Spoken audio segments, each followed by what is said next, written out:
How are you, Ian? I'm good, Rich. What's going on? I have the answer to all of those questions that you just posed. Let's do them.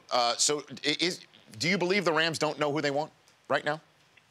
No, they know. Okay. And they have to. I mean, thinking like logistically, there's no way you trade from 15 to 1. You trade future first-round picks. You swap current. You do the whole thing, and then you're like, all right, cool. Now what are we doing? There's no way. Logistically, there's no way. So the Rams, they do know.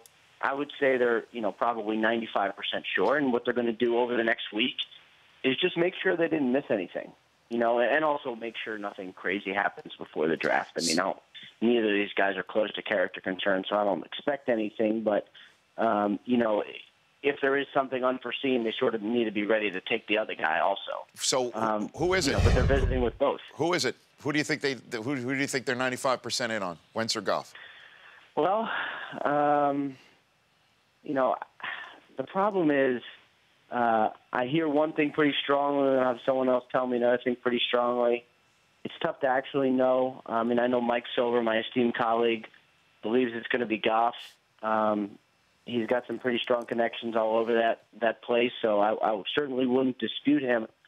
But I don't mind in this instance. I don't mind waiting to draft day because I think it's going to be really fun. And then, once they do pick, then I think it actually is probably going to even get more fun. Well, it depends on who they pick, but I'm putting your feet to the fire. I do this with Mariucci every Sunday, Ian. Right now, who do you think it is? Is it Wentz or is it Goff? Put all the things together from what you hear. Who is it? I think, emphasis on think. Yeah, of course. That it will be Goff. And then it's interesting. Well, because the amazing thing, I know that, because, well, before we get to that, I'm not done with this line of questioning yet. I'm sorry. Because, Mayock, DJ, Daniel Jeremiah, all of our colleagues on the scouting side of things think it's Wentz, and there's no question about it. We had Mayock on the day after the trade, and he didn't even mention Goff's name 5 minutes into the conversation. It was all about Wentz, saying that that's the guy. Best player in the draft. Luck, Brady, Rivers, those are the guys who he compared him to. So where's the disconnect between the scouting and then the information department?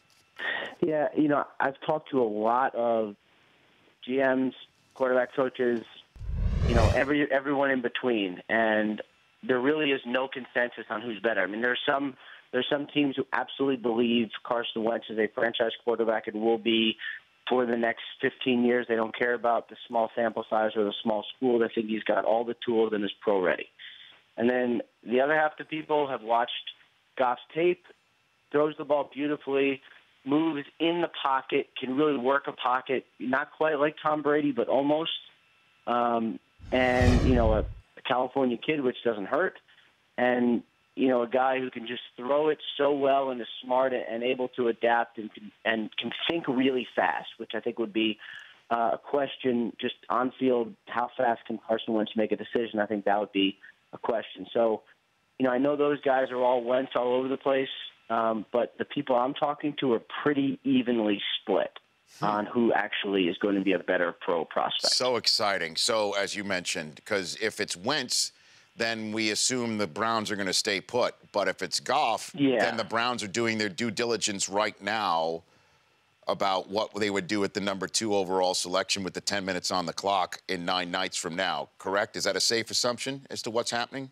Yeah, right I mean, if it is Goff to the Browns, God, I mean, I think they would like to trade. They're making all the moves to show us that they'd like to trade. I mean, if it's Goff to the Rams, you're saying? If it's Goff to the Rams, okay. Well, just in general. Got it. If the Browns are making sure that if the trade is there, they're in position to do it. Because they're not a one player away. They're not a starting quarterback away. They're a lot of players away. And I think they believe more in value and, overall value and sort of spreading it across the roster than one big high pick. However, if Goff is there, I would think they'd probably just take him. Yeah. And then if Wentz is there, then you're like, all right, what can we get? Who else can is Joe Thomas available? I think that's a very real question. Are they just going to completely and utterly rebuild because they haven't acted like they're ready to win this year. They've done everything to make this rebuilding process for the long term. Then I guess everyone's available. Ian Rapoport joining me here on the Rich Eisen Show. So who's knocking on the Browns' door right now, do you think? Well, a couple of teams to watch it's everyone you'd expect. It's the teams that need quarterbacks. And of course, I include the Eagles in that because they only have Bradford under contract for 2 years, and they can get out of it after 1 year. And then they have Chase Daniels, who's making a really huge salary for a backup and a really small salary for a starter. And he's only under contract for 3 years. So, they could use a franchise guy. So I think the Eagles are, they had conversations with the Titans about number one. They'd be in the mix here. The Niners would seem to be in the mix. And then you look at some of the other teams that have done quarterback due diligence. The Jets would have to come really far. They would, potentially be in the mix. The Cowboys have done all the quarterback work and are going to consider this week, like, what happens if we're at 4, the Browns call, they offer us a deal, do we actually make the trade? I think that's what's going to be really interesting. And what about the idea Law has forwarded here that the reason why that the Rams are bringing Goff and Wentz in and acting like they don't know is potentially to get Cleveland to trade up? If they think that Goff will be off the board and they love him so much, maybe they trade up. Do you think that's a possibility for the Browns? I think it's crazy, but not that crazy. It's happened before. With the Browns, right? Didn't they do that with Trent Richardson? Where they moved up one spot. From 4 to 3, right, if I remember correctly. And let's see how that worked out. He's currently a Baltimore Raven. But yes, he is. Still employed at this very moment. Unbelievable. It's crazy, but it's not that crazy. Because, like, if you're the Browns and you say, we think we know what quarterback we're going to get, but all it takes is an extra third-rounder to guarantee that we get the quarterback we want. Would we do it? I'd say the Browns would probably think about it. And is there a team out there that we're not talking about that might shock us to move up because they love Goff or Wentz that much and know that they have, similar like the Cowboys, a quarterback getting up there in years, and they want to have the next franchise QB? Is there one like that that's lurking? I don't think it's going to happen. I do not think it's going to happen. Okay. But the team that I would say is a long shot but possible to go after a quarterback is the Chargers. They brought Paxton Lynch in for a visit. They've worked out quarterbacks the last 2 years. They have Rivers under contract, but he's getting up in age. So if they know for a fact that their next franchise quarterback is there, they can take him and just put him on the bench for 2 years and then figure it out. It's a long shot, but if it happened, I wouldn't be, out of my mind stunned. Ian Rapoport here on the Rich Eisen Show. A couple more for you. What are the Jets and Ryan Fitzpatrick doing with each other? Where they're dallying with the idea of moving up from 20. They're having in all these young quarterbacks, having drafted Bryce Petty last year. They've got Geno on the roster. Brian Hoyer, for crying out loud, is there for a visit today. What is the status, Ian? They are awkwardly staring at each other still. I can't believe that we're still here. But neither side has budged, and there's been no reason to. There's no football yet. There's no actual deadline. The Jets haven't moved on. Nothing has happened. So, if you're one of the people who thinks that only strict deadlines make deals, this is a pretty good example of that because there is literally nothing. So, today's going to be interesting because let's say the Jets sort of start to kind of try to sign Brian Hoyer. Does Fitzpatrick say, all right, I'll just take it? Or maybe the Jets follow through and just sign him, and that's it. And then Fitzpatrick needs to decide what else to do.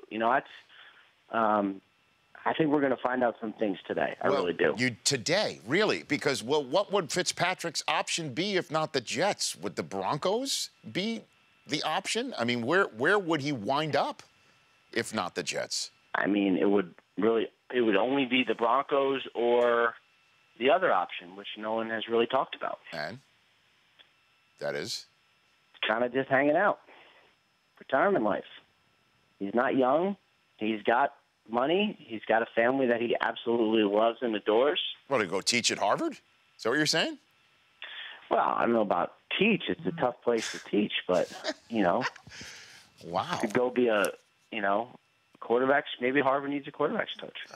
Ian Rapoport, I appreciate it. When do you get to Chicago? When do I see you? Next week? You're there next week? I'm already slated for a pizza extravaganza on Sunday night. Oh. Are you guys the Chris Command Center? We don't get there till Monday night. I know you guys have, like, you love your pizza draft. And man, all oh, man. You thinking of having a Chicago pizza draft? No, I'm just going to eat it 4 days in a row. We went to we actually liked Paisanos over Lou Malnati's last year, I think. Yeah, interesting. Well, that's all right, Ian. Well, let us know. Give us a scouting report on that, okay? Report, and of course, you guys are always willing to join me, especially if you pay.